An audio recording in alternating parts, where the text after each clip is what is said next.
Okay, so I'm not gonna lie. When I first heard about this whole entire Raja Jackson and Psycho Stu situation, I thought it was all fake. Wrestling is all about putting on a show, selling things, and I wasn't sure that Psycho Stu is not one of the wrestlers that was part of a promotion that was kind of like ECW back in the day. Now, it's been a very long time since I have been a wrestling fan.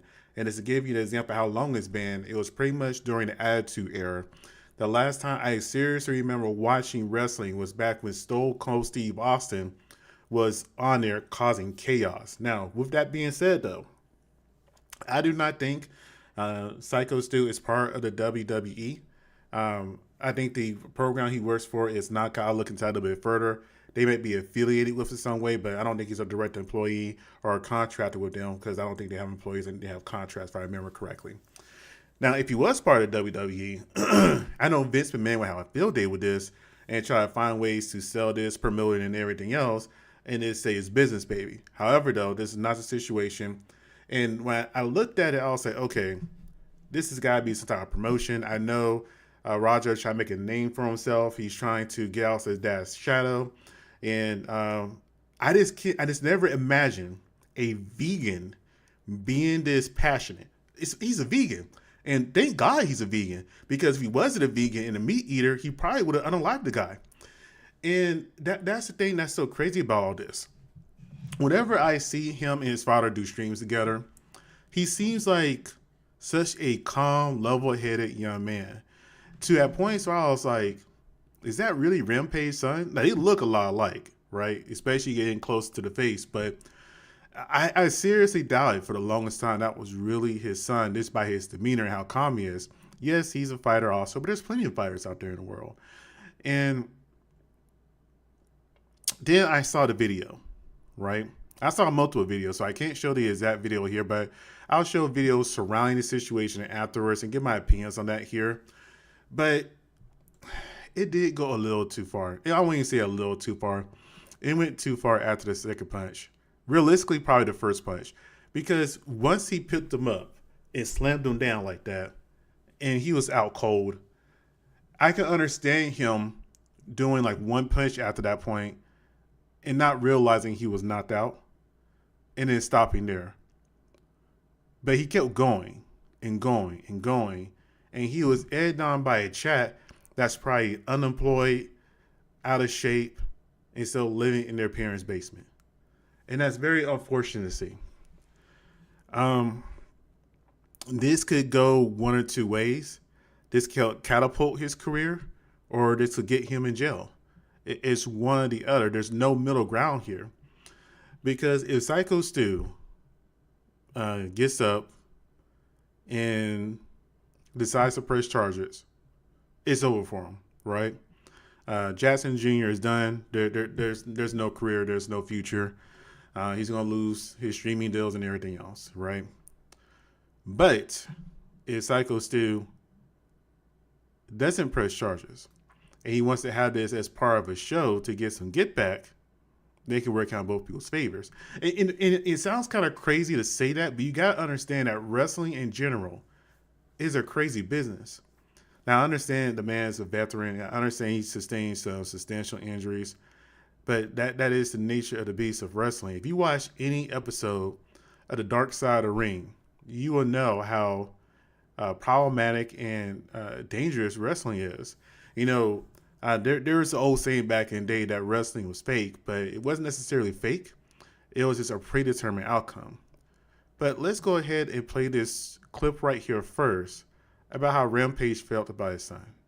People thought I was joking. They thought I was doing like a comedy bit.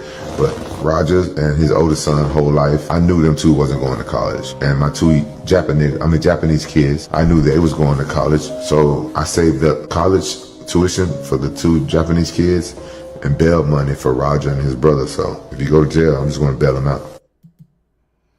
And here's the thing about Rampage. And this is going to be kind of a long video because I'm going to talk a lot of this one. So I made a TikTok that I uploaded to my YouTube shorts, I believe. But I made a TikTok explaining how when I was a young man, I kind of had a little bit of an anger problem. Whenever you go through hardships in life, and you come from, I'll just say a poor background where you had to fight a lot, and you don't have the right guidance there, you have a lot of anger, frustrated issues, and it can go one of two ways. You could be a very harmful, violent person, or you could be a very weak demeanor person. I chose the more violent route, and I was pretty disrespectful to my dad. And me and him threw blows twice, when I was 13 and another time when I was 16. But I said after that, the time I was 16, it was one of those moments where I wasn't scared to fight. It taught me determination and, patient things. All that. I took multiple lessons away from that the first time and the second time, because the first time I had my butt kicked, the second time I did not. But the thing about that is, though, that does seem to be a rite of passage for a lot of men and boys. I know a lot of, they may not want to admit it now, but people in my generation, I know I found old saying that, but people in my generation, we typically had a rite of passage of confronting and fighting our fathers, right? That is kind of a test of manhood, because 9 times out of 10, the one person you're going to be afraid to fight is your father. Because that's the man that raised you. That's the man that taught you most of the things you know. That's the man that helped instill discipline and respecting to you. At least he tries to, as long as you listen and want to be open to learn. So whenever you go against your father and you succeed, you can either become overly cocky or you could take it as a rite of passage. And it's just depending on the person, the situation, and the lesson.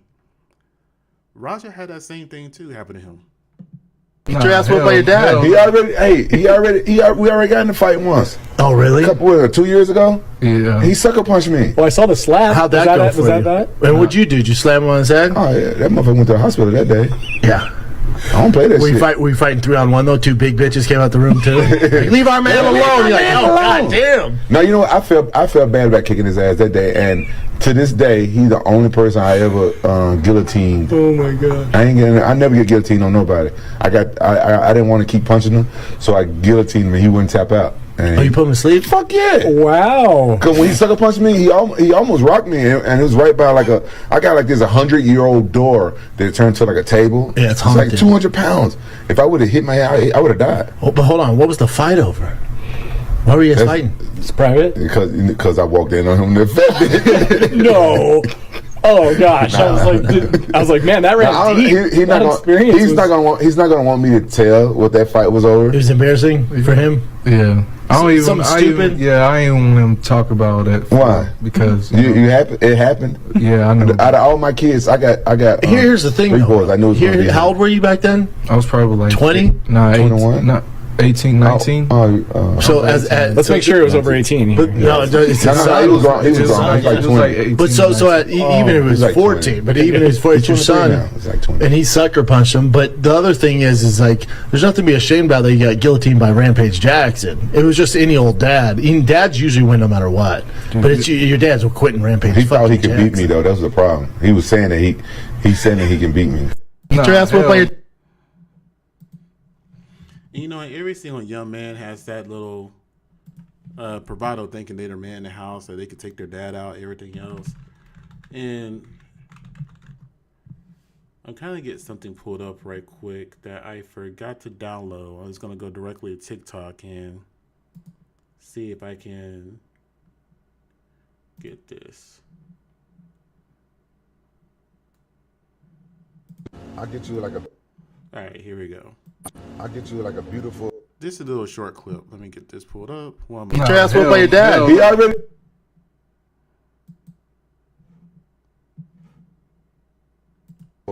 Asian wife. No, it didn't work for you. Because of you, I sacrificed my marriage to get custody of you. That's why it didn't work. She was like, ain't no kid living in my house. I was like, fuck that. I'm taking my son. Let's go. Because of you. So you can't troll me on it. Now, there is no perfect way to be a parent or a father, right? And the most important part is to show up and try to be there. Now, I see a lot of people trying to criticize Rampage and critiquing his style of parenting. But here's the thing. If there is a rule book for parenting, we will have no criminals. We will have no prisons. There will be gainful employment, the society in general will just be great. Now, you can teach your kid every single thing right and wrong, and they still turn out, I won't necessarily say bad, but not how you would hope. So with Rampage, he had temperament problems himself. Let's just be clear here. We all seen examples of it. As he is aged, he seemed to have mellowed out. But unfortunately, it's one of those things. There's a couple of things that the hardest part about raising a kid is getting your kid out of you. Like getting the you out of your kid, excuse me. And that normally means is that the bad habits and traits that you have can often be passed down to your kids. And it's hard to balance that out. And if he didn't have a mother figure to help mellow him out, to show him a softer side, that could be an issue. And I could talk on my little own personal experience about that. I've been a single father too, right? I am a single father. My daughter's 17 now. I'm about to be 18 soon. Being a single father, I had to soften myself up a lot because she didn't have a mother around. And it's funny because people who knew me back then will tell you that I was a lot harsher and meaner because I was raised by a single father. My father raised me, so I didn't have the loving, nurturing mother figures around. So we have a hard-ass ex-military guy trying to raise a son, and then that son who's hard-headed and stubborn trying to raise a daughter. It's hard. And I had to learn to be softer so my daughter wouldn't go around being a hard-headed, angry woman, right? Grow up into be that. And she's not. It took me a while to figure that out, but I did. I don't think Rampage had that luxury to find that softer side of him to help his son out, mainly because of his career choice. But as you can see in that clip, Rampage loved his son. He chose his son over his ex-wife, right? And that speaks a lot. You're not going to abandon your kid.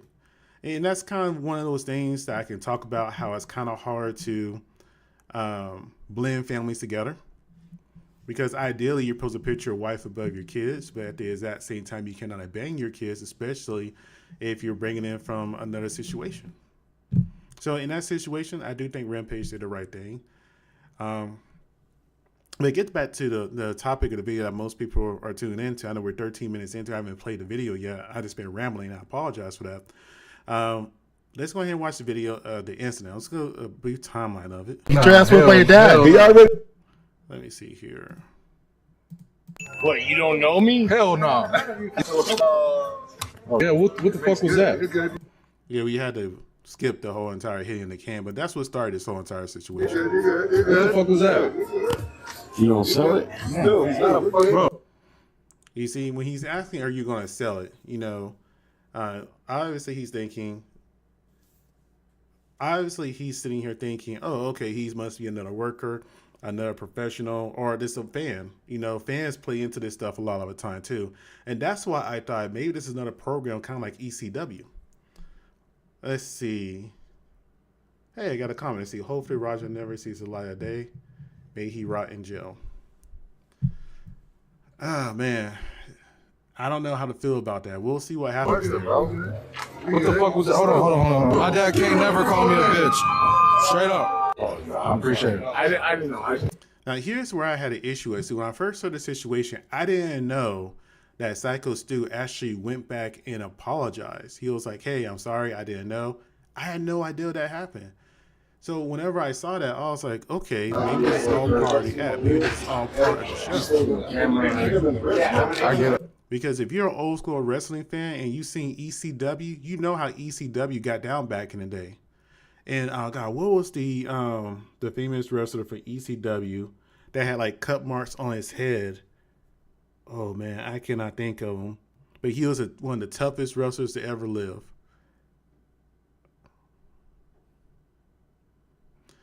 Yes, emotional control for any athlete is important. But here's the thing. I'm not trying to make an excuse for him. But I'll play the clip here. It's gonna Still, put this. we're working out. Well, he gonna come out on your match. I know you keep thinking we're working. We're always working. I get it. Yeah. I get it now. Now You know what I'm saying? See what I mean right there? You said we're always working, and that's what I was saying before, that there is a miscommunication understanding. And when you see the demeanor between these two men, you would think that the situation is squashed and settled. So when they got into the ring, We're always working. it's kind of like confusing So how it we'll got to set that it up. level. I'll have him come out during your match so we can fucking seal the whole thing and we'll make something out of it. You know what I'm saying? All right. Tell you guys this. They told me to hit him and just leave. Somebody will pull me off of him and leave. I'm telling you. I'm going to hit him as many times as I can. Watch. No, they didn't tell me to fake hit him. They said I could hit him for real. And when you hear that part, you can hit them for real. That whole entire, again, me thinking about the ECW days, they didn't pull anything back. They had real blood, barbed wire, what's those little Japanese wooden sticks, kendo sticks, things of that nature they were hitting each other with. They had broken bones and all kinds of stuff. That's why I wasn't sure, was this program kind of like that? And they just kind of underestimated his strength, him being an athlete. However, though, Raja needed more self-control and discipline. And like I mentioned before earlier in the video, once he slammed him, I can excuse one punch. I could excuse one punch because, you pick him up, you throw him down, your first instinct is to hit. But once you hit that first hit connects, you should be able to tell the man's already knocked out. And you should have stopped. He should have stopped right there. After that first punch, he should have stopped. Anything after that point was too much. Anything after that first punch was too much. Yeah, they allowed me to hit him for real. If he hits me back for real, I don't give a fuck. I want him to. And again, this whole entire situation had me so surprised because let's see what this comment said. Come on, bro. He tried to kill that man. Animal behavior. Like I said, he rots in jail. That man had a family. He will never be the same. Yes. Yes, he did go too far. Yes, he did lose control. He let himself get baited. I don't even know. See, I'm not a Twitch guy, so I don't even know how much it costs to send somebody 50 subs, right? But let's say it's like, $5 a piece for the subs. 50 subs for that amount is not, it's not enough. That's just a few $100. That's not enough for the behavior that he did, right? I won't call it animal behavior, but he did lose control. Does he deserve jail time? It really depends on Psycho and what he says. Syko Stu. Like I said, wrestling is a different animal completely when it comes to them promoting an incidents that happened there. And I'm talking for a man who's an old school wrestling fan from before the Attitude Era all the way up to ECW, seeing them being taken over in Azor, seeing WCW rise and fall. I've seen all the old school stuff, so I know how brutal it can be, especially a lot of backyard wrestling too. So that's why I was kind of confused about this whole entire situation. But he was in the wrong. He was 100% in the wrong. After that first punch, anything after that was too far. And I hate to say that because when I saw him before all this happened, because let's be real here, whenever you saw a clip of Rampage, like I don't do Kick. I don't have a Kick account. I don't have a Twitch account. So the only time I see clips of people from those platforms is whenever they get uploaded to YouTube or TikTok, right? Whenever I see their interactions, whenever I see a clip between Rampage and his son, it always seems so wholesome. It's always seems so loving. The son seemed kind of, I won't say soft, but he seemed like he was just such a kind-hearted person. Naturally, he just wasn't a punk. You know what I mean? That you could be nice, but your nice is not weakness. That's the vibe I always got from him. However, though, he got the physical training down, but he failed in the mental training. And that's much more important. Because whenever you don't have that mental training, you lose control and you could potentially take somebody's life. hell, even in YMCA karate, let's take it to YMCA karate, they teach you karate is for self-defense. Karate is not to go hurt people. So, and most people make karate out to be a joke. So, I don't know. You guys tell me what you think. It's an Ion Otire. I appreciate your commentary while I was on here. I always have to comment the feedback and the commentary. I love talking. So thank you again. I really appreciate it. I hope you subscribe. Time will tell what happened. I honestly thought when I first heard about it, it's got to be fake. You know, you hear about this stuff in wrestling. Heck, I still remember when Vince McMahon faked his death. But tragedies do happen in wrestling. I still remember. I'm old enough to remember when Owen Hart passed away. Whenever they did the what was he, the Blue Blazer or the Blue? He was some type of Patriot Blue something character in disguise. And what he would do was he would jump from the Raptors, and you have like a cord attached to him that help him come down. Well, they had some faulting cord, and they cut some corners. He fell to his end. I'm old enough to remember when that happened. So tragedies in wrestling happen a lot. Things don't go as planned. Mistakes happen. But with this one right here, they let a untrained wrestler get into a ring to help put on a show. And unfortunately, the person that was there was just not emotionally disciplined enough to handle that interaction. It seemed like to me that Raja was fighting not Syko Stu, but everyone else that has hurt him in that moment. Because you got to think about it, he just came off of being embarrassed from having a spin kick to the head. And he feels like he's tired of being embarrassed and being made a laughing stock. But that's just the name of the game. Whenever you're seeing here on social media, whenever you're making a YouTube, going live, hell, I get insulted all the time on these platforms. You gotta be able to take it. It's a form of mental strength that not everybody has and able to handle. You gotta be able to ignore the trolls and steer the conversation the way that you want it to go. Don't let them control you, because as soon as they get done trolling you or doing something stupid, they're gonna live their lives while you're over there in prison. And I hate that for him. Anyways, you guys tell me what you think. Like, comment, and subscribe. Hope you guys have a great day. Thank you for watching.